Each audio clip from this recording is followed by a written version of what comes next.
আসসালামু আলাইকুম দর্শক, আমার চ্যানেলে নতুন একটি রেসিপি দেখার জন্য সবাইকে আমন্ত্রণ জানিয়ে শুরু করছি আজকের রেসিপি। আজ আমি আপনাদেরকে গুঁড়া দুধ দিয়ে পারফেক্ট একটা রসগোল্লা তৈরি করে দেখাবো। অনেকেই ভাবেন যে গুঁড়া দুধ দিয়ে রসগোল্লা তৈরি করলে রসগোল্লাটা পারফেক্ট হয় না। আমি বলবো আমার প্রসেসে আর আমার মতো করে যদি এই রসগোল্লাটা বানান তাহলে আপনাদের রসগোল্লাটাও পারফেক্ট হবে। তাহলে ভিডিওটি শুরু থেকে শেষ পর্যন্ত দেখতে থাকুন। গুঁড়া দুধের রসগোল্লা তৈরি করার জন্য প্রথমে আমি একটা প্যান নিয়ে নিলাম আর এই প্যানের মধ্যে 1 কাপ পরিমাণ গুঁড়া দুধ দিয়ে দিলাম। আরও দিয়ে দিচ্ছি 1/2 কাপ, মানে 1.5 কাপ গুঁড়া দুধের ছানা করে নিব আজকে আমি। তারপর দিয়ে দিব পানি।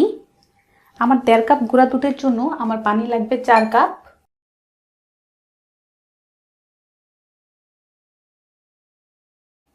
পানি আমি নিয়ে নিলাম। এখন একটা হ্যান্ড উইচ দিয়ে ভালো করে এই গুঁড়া দুধগুলো মিশিয়ে নিতে হবে। মিষ্টির জন্য যখনই আমরা এই গুঁড়া দুধটা নিব, গুঁড়া দুধটা যেন একটু ভালো ব্র্যান্ডের আর ভালো মানের হয়, তাহলে কিন্তু আমাদের মিষ্টিটাও পারফেক্ট হবে। উইচটা দিয়ে এভাবে একটু ফেটে নিলেই কিন্তু গুঁড়া দুধটা মিশে যাচ্ছে। অনেক ব্র্যান্ডের গুঁড়া দুধ কিন্তু আবার উষ্ণ গরম পানি দিয়ে মিশাতে হয়, অনেক ব্র্যান্ডের দুধ কিন্তু ঠান্ডা পানি দিয়েও মিশে যায়। তো গুঁড়া দুধটা মিশিয়ে নিলাম। এখন চলে যাব চুলায়। দুধের প্যানটাকে চুলার মধ্যে আমি বসিয়ে দিলাম আর দুধটাকে এইভাবেই নাড়বো আর দুধটা বলক আসা পর্যন্ত আমরা অপেক্ষা করছি। দুধটা বলক চলে এসেছে। এখন আমাদের এই দুধটাকে ছানা কেটে নিতে হবে রসগোল্লার জন্য।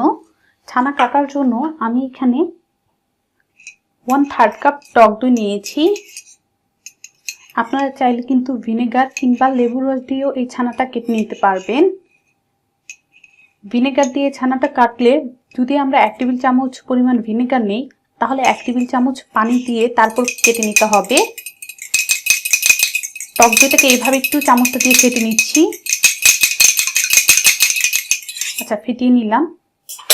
এখন এই টক দইটা আমি এখানে দিয়ে দিব। টক দইটা দুধের মধ্যে দিয়ে দিলাম। চুলার আঁচটা মিডিয়াম করে দিয়েছি। টক দইটা দুধে দেওয়ার ঠিক 1 থেকে 1.5 মিনিটের মধ্যেই দেখবেন দুধটা ছানা হতে শুরু হয়েছে। এটা দিয়ে হালকা করে আমি একটু নেড়ে দিচ্ছি। 1 থেকে 1.5 মিনিটের মধ্যে দেখুন ছানা কেটে গিয়েছে দুধটা।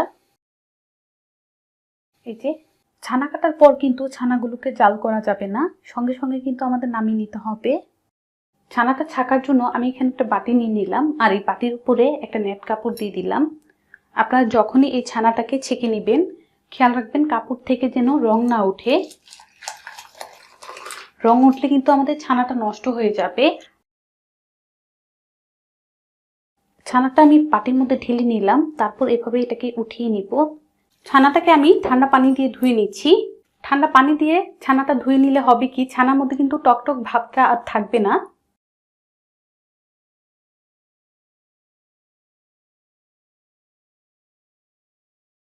তো ধুয়ে নিয়েছি। এখন যেটা করব, ছানাটাকে আমি এভাবে উঠিয়ে নিব। তারপর আলতো হাত করে এভাবে চেপে চেপে ছানা থেকে পানিটাকে যতটুকু সম্ভব আমি সরিয়ে নিচ্ছি।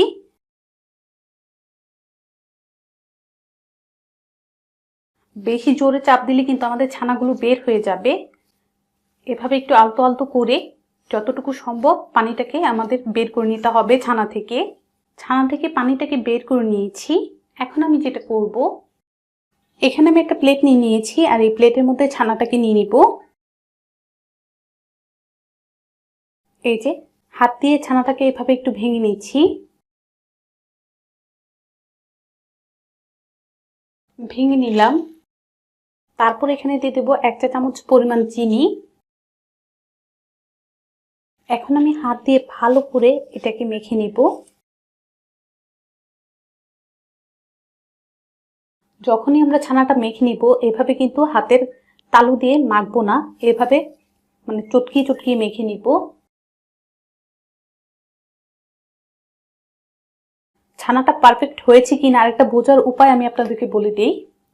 অল্প করে ছানা হাতে নিয়ে তারপর এভাবে একটু চাপ দিয়ে দেখবেন। এই যে দেখুন ছানাটা কিন্তু হাতের মধ্যে একবারে মিশে গেছে। যদি ছানাটা হাতের মধ্যে এইভাবে না মিশে যায় তাহলে বুঝতে হবে যে আপনার ছানাটা পারফেক্ট হয় নাই। তো হাত দিয়ে আমি এটাকে কিছুক্ষণ এভাবেই মাখিয়ে নিব। জাস্ট এভাবে আমি একটু হাত দিয়ে মাখিয়ে নিচ্ছি, কোনোভাবেই কিন্তু এটাকে এভাবে ডলা যাবে না। প্রায় 6 থেকে 7 মিনিট এটাকে হাত দিয়ে এভাবে মেখে নিয়েছি। এখন আমাদের যেটা করতে হবে, এখানে আমি 1 চা চামচ পরিমাণ ঘি দিয়ে দিচ্ছি। অনেকেই ভাববেন যে এখানে ঘিটা কেন দিচ্ছি। যেহেতু আমি গরুর দুধ দিয়ে ছানাটা করছি না, গুঁড়া দুধ দিয়ে ছানাটা করেছি, সেই ক্ষেত্রে আমার এই ঘিটা দিতে হবে। ঘি দেওয়ার পরও আমি আরো 2-3 মিনিট এটাকে এভাবে হাতে চটকিয়ে নিচ্ছি। ঘিটা দেওয়ার পর আমি আরো 2 থেকে 3 মিনিট এটাকে কষলিয়ে নিয়েছি। আর মিষ্টির জন্য এই যে এটা কিন্তু রেডি। ছানাটা যদি আমরা পারফেক্ট ভাবে বানাতে পারি তাহলে কিন্তু মিষ্টিটাও আমাদের পারফেক্ট হবে। তো ছানাটাই কিন্তু মেন। এখন আমি এটাকে মিষ্টি শেপ দিয়ে দিচ্ছি। প্রথমে আমরা মিষ্টির জন্য ছোট ছোট করে লেচি কেটে নেব। তাতে করে হবে কি, মিষ্টিগুলো কিন্তু একই শেপের হবে। তো এভাবে ছোট ছোট করে লেচি কেটে নিচ্ছি। মানে মিষ্টিগুলো যদি একই শেপের রাখতে চান তাহলে এভাবে প্রথমেই লেচি কেটে নিতে হবে, না হলে দেখা যাবে একটা ছোট হয়েছে একটা বড় হয়েছে। তো আমি সবটুকু ছানা এভাবে লেচি কেটে নিচ্ছি। সবটুকু ছানা লেচি কেটে নিলাম। এখন আমি মিষ্টি শিপ দিয়ে দিচ্ছি। প্রথমে একটা লেচি হাতে নিয়ে তারপর এটাকে এভাবে একটু চেপে গোল করে দিতে হবে। তারপর 2 হাত দিয়ে এটাকে এভাবে গোল করে নিতে হবে।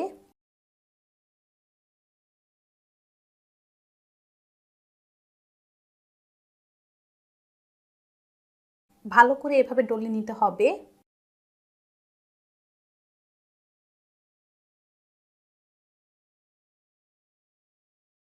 এই যে একটা কিন্তু আমি রেডি করে নিয়েছি। আরেকটা জিনিস খেয়াল রাখবেন, মিষ্টির গায়ের জন্য কোনো রকমের ফাটল না থাকে। এই জিনিসটা কিন্তু অবশ্যই খেয়াল রাখতে হবে। যদি মিষ্টির গায়ে ফাটল থেকে যায়, যখন এটাকে আমরা শিরায় দিব তখন কিন্তু এটা ফেটে ছড়ে যাবে। তো এভাবে আমি সবগুলো বানিয়ে রেডি করে নিব। সবগুলো মিষ্টি আমি বানিয়ে নিয়েছি। তারপর আমি একটা কিচেন টিস্যু দিয়ে এগুলোকে ঢেকে রেখে দিয়েছিলাম। আর এই কিচেন টিস্যুটা কিন্তু আমি ভিজিয়ে তারপর ঢেকে রেখে দিয়েছিলাম। আপনারা চাইলে কিন্তু পাতলা সুতি কাপড় দিয়েও ঢেকে রেখে দিতে পারেন। আর এখানে আমার 15টার মতো মিষ্টি হয়েছে। এখন আমরা মিষ্টির শিরাটা তৈরি করে নিব। মিষ্টির শিরা তৈরির জন্য আমি চুলার মধ্যে একটা প্যান বসিয়ে দিলাম। আর এই প্যানের মধ্যে দিয়ে দেবো 5 কাপ পানি। আর এই মিষ্টির শিরাটা কিন্তু একটু পাতলা করে করতে হবে। তারপর দিয়ে দেবো 1.5 কাপ পরিমাণ চিনি। 1.5 কাপ চিনির সাথে কিন্তু আমি 5 কাপ পানি দিয়েছি। তারপর এটাকে নেড়ে দিব। দিয়ে দেব 2টা এলাচ। আর এলাচের মুখগুলো আমি একটু ফাটিয়ে দিয়েছি। এলাচটা দিলে কিন্তু এই শিরার মধ্যে সুন্দর একটা ফ্লেভার আসবে। আপনারা চাইলে কিন্তু নাও দিতে পারেন। চিনিটা গলে পানিটা বলক আসা পর্যন্ত আমরা অপেক্ষা করব। চিনিটা গলে পানিটা বলক চলে এসেছে। আর এখনই কিন্তু আমার রসগোল্লা শিরাটা রেডি। কারণ এই শিরাটা কিন্তু বেশি ভারী হবে না কিংবা আঠালোও হবে না। জাস্ট চিনিটা দেওয়ার পর এটা গলে গেলেই কিন্তু হবে। তো যখনই আমরা শিরাটা বানিয়ে নিব, একটা জিনিস খেয়াল রাখবেন, রসগোল্লা কিন্তু শিরার মধ্যে এভাবে বলক ওঠার সময় দিবেন না। যদি দিয়ে দেন তাহলে কিন্তু রসগোল্লাগুলো ফেটে যাবে। তার জন্য কি করতে হবে, আমাদের চুলো আঁচটা একদম কমিয়ে দিতে হবে। দেখুন এটার বলকটা কিন্তু অনেকটা কমে গিয়েছে। তারপর যে মিষ্টিগুলো আমি বানিয়ে রেখেছি এগুলো দিয়ে দিব। যখন মিষ্টিগুলো আমরা শিরার মধ্যে দিব একসাথে কিন্তু দিয়ে দিব। একটা বানাবো আর একটা করে শিরায় দিব, এভাবে কিন্তু দিব না।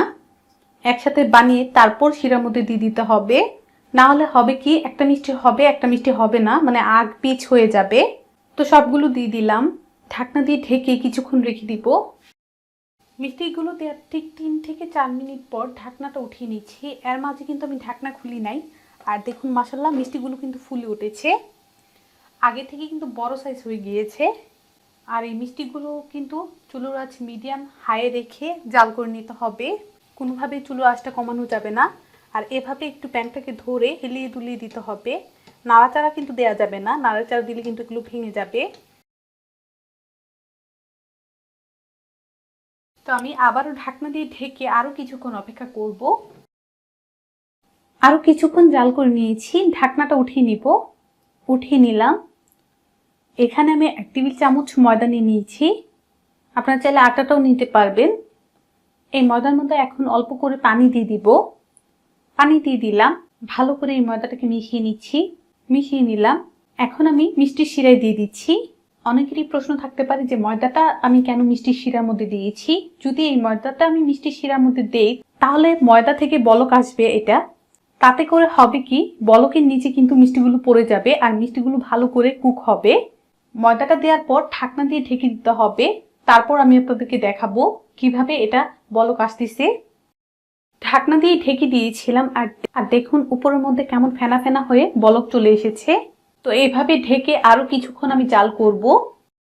আরো কিছুক্ষণ ঢেকে জাল করেছি। আর এই যে শিরাটা দেখুন কিভাবে বলক উঠতেছে। ময়দার কারণে কিন্তু শিরাটা সুন্দর বলক চলে এসেছে আর মিষ্টিগুলো শিরার বলকের নিচে ছিল, যার কারণে আমার মিষ্টিটা সুন্দর কুক হয়েছে। আর এই মিষ্টির ভিতরে কিন্তু রস ঢুকে গিয়েছে। মিষ্টিটা হয়েছে কিনা বোঝার কিন্তু আরেকটি উপায় আছে, আমি আপনাদেরকে উঠিয়ে দেখাই।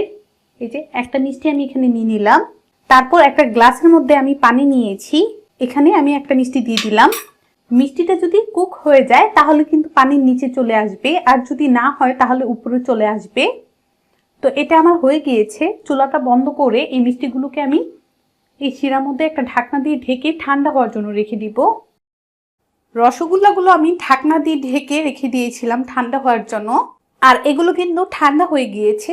ঠান্ডা করার পর এই শিরার মধ্যে আমি আরো 2 ঘন্টা রেখে দিয়েছি।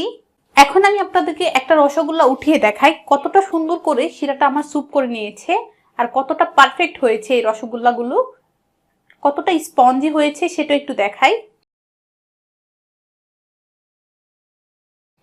এভাবে চাপ দিলে দেখুন মিষ্টির ভিতর থেকে কিন্তু রস বের হয়ে আসতেছে। আর এই যে দেখুন আবার চাপটা ছেড়ে দিলে এটা আগের শেপে চলে যাচ্ছে। কতটা স্পঞ্জ হয়েছে দেখে কিন্তু বোঝাই যাচ্ছে।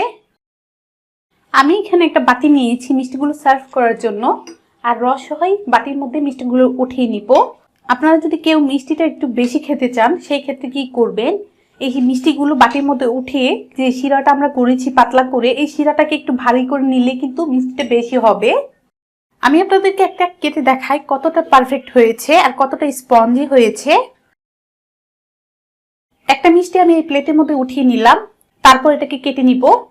আর দেখুন কতটা স্পঞ্জি হয়েছে মিষ্টিটা। আমি আশা করছি আমার এই ভিডিওটি দেখার পর বাসায় আপনারাও এরকম পারফেক্ট রসগোল্লা তৈরি করতে পারবেন। রেসিপিটি ভালো লাগলে অবশ্যই একটা লাইক দিবেন, চ্যানেলটাকে সাবস্ক্রাইব করবেন, পাশে থাকা বেল আইকনটিতে ক্লিক করবেন আর নতুন আর মজার মজার রেসিপি পাওয়ার জন্য। সবাই ভালো থাকবেন, সুস্থ থাকবেন। আল্লাহ হাফেজ।